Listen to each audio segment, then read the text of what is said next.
Hi guys, hope you're well.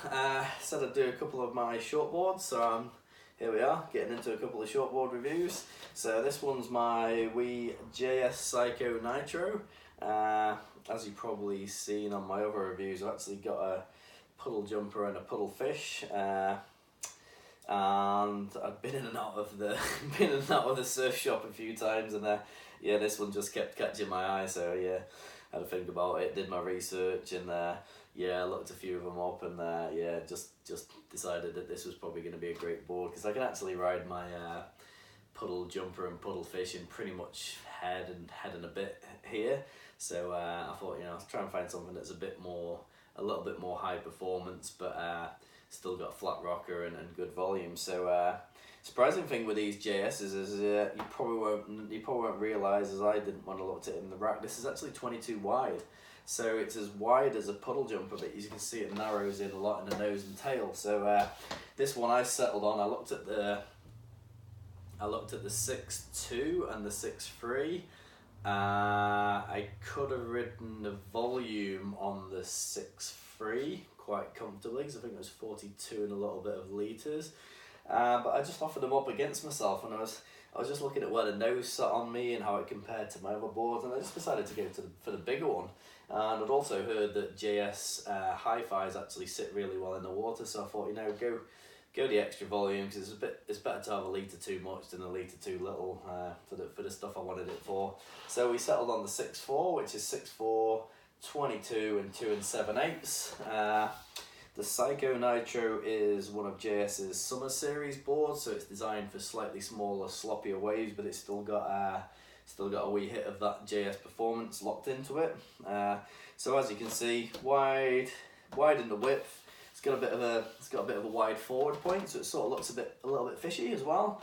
And then it narrows off in the tail. I think the tail's actually still only like 15 3/4, so it's actually tail's actually the sort of tail width that I'd be picking in a fairly performance board for me as well, as performance as it get for me.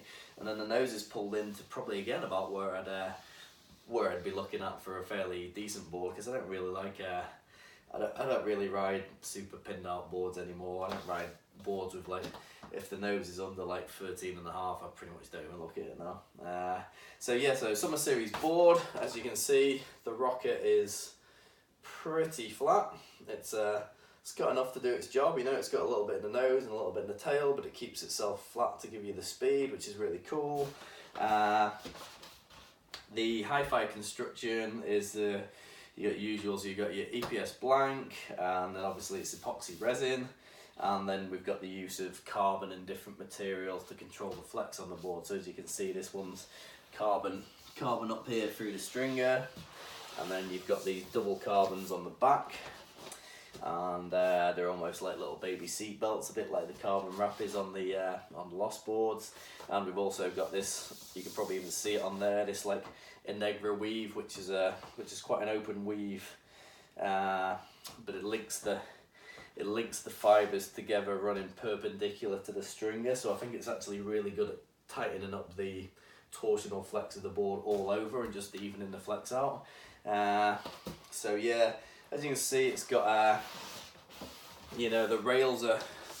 the rails are decently bulky. I'll try and show you the concaves and the tail and everything from the other side in a bit. But the middle and the rails are quite bulky, but it narrows off in the tail, and the tail gets quite sharp. JS's are usually very sharp in the tail, and it's actually narrowed up in the nose for me. So basically, when I stood in the shop and did my usual, you offer yourself up to the board about where you'd be laying on it, I was thinking that nose is actually about right where I want it in this size. So I'm not gonna risk going down to the next one, because that's gonna be paddling a bit more like my performance boards. And to be fair, even my puddle fish, I hit 42 litres with the puddle fish, but that's quite big in the nose, and then the tail's quite narrow, so you can grip in quite a big wave. But that's like, the more you go down in volume and the more you tighten things up here and there, the more you go away from it being a sort of grovelly board. But again, like I say,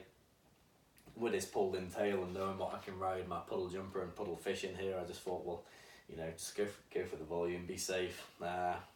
So yeah, so you got the construction there. You can see the shape's nice.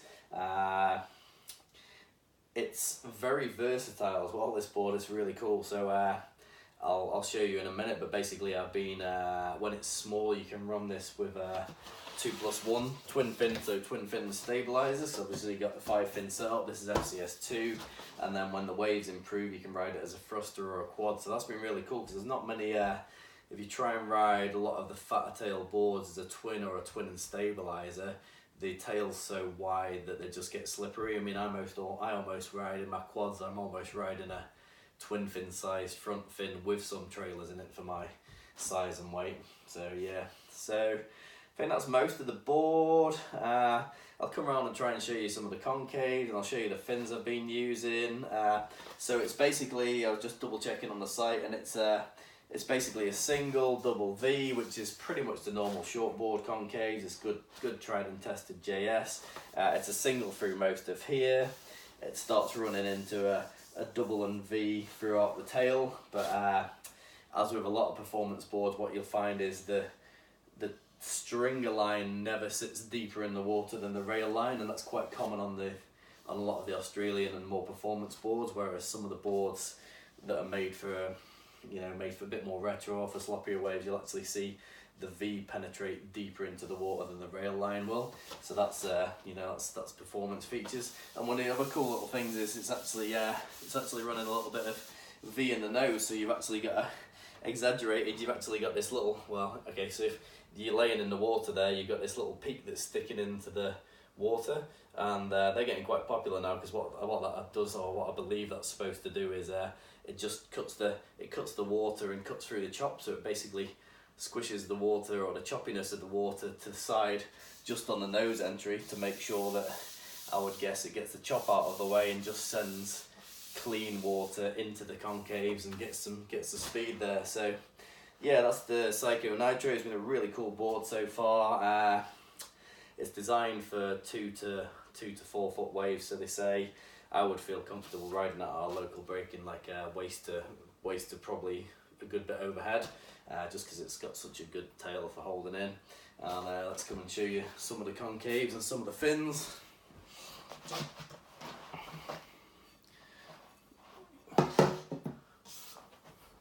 So again, as we said, you can see up here you've got that single concave. I won't show you the V in the nose because it's going to be too hard to show you. So you can see it just running single concave, and then as you get to the back, you'll start to see it turn into a double, probably about here, I'd say. And then there's a V running inside that as well. But as you can see, all the way through, this stringer line is always below the rail line, and that's quite common on a lot of performance boards, especially Australian ones for some reason. So it keeps that lift and high performance going to it. And then out of the tail, you can still see that there's no point where the V is penetrating deeper into the water than any of the other bits. So yeah, just give that another little wiggle. Hopefully you can see a little bit of that. It's always hard to show that on camera. Okay, so that's the board, that's the concaves. Here we go with the fins. So for smaller waves, I started off, the guy said these are work in the surf shop, and they're dead right. That's the boys at Exit Surf. So this is the Chipper Wilson fin. This is actually a really good fin for a small wave. That's a huge fin. That's even bigger than the MR. So you get the 2 side fins and you get the little controller fin. I believe the quartet boards from Neil Purchase Jr. actually have 2 of those in the back as quads, with those 2 in the front. So these are a collaboration between Neil Purchase Jr. and Chipper Wilson. It goes really great. Yeah, these are the first set of twin and stabilizers that I found actually big enough. A lot of them are a bit squirrely for me, being a bit heavier.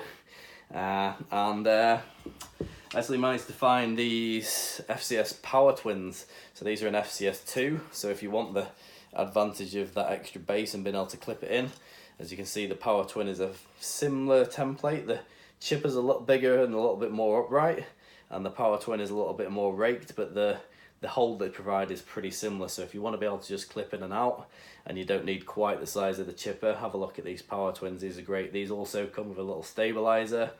Just be careful though, because some sets do and some sets don't, so you need to order it specifically with the stabilizer to get it.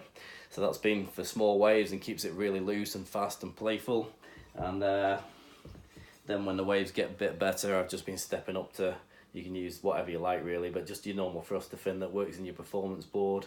I've been using these JS's. You can use them as a quad or a thruster. So yeah, as I say, super versatile board. The HYFI construction's really impressive. It sits down in the water nicely. With the pulled in tail and the swallow, it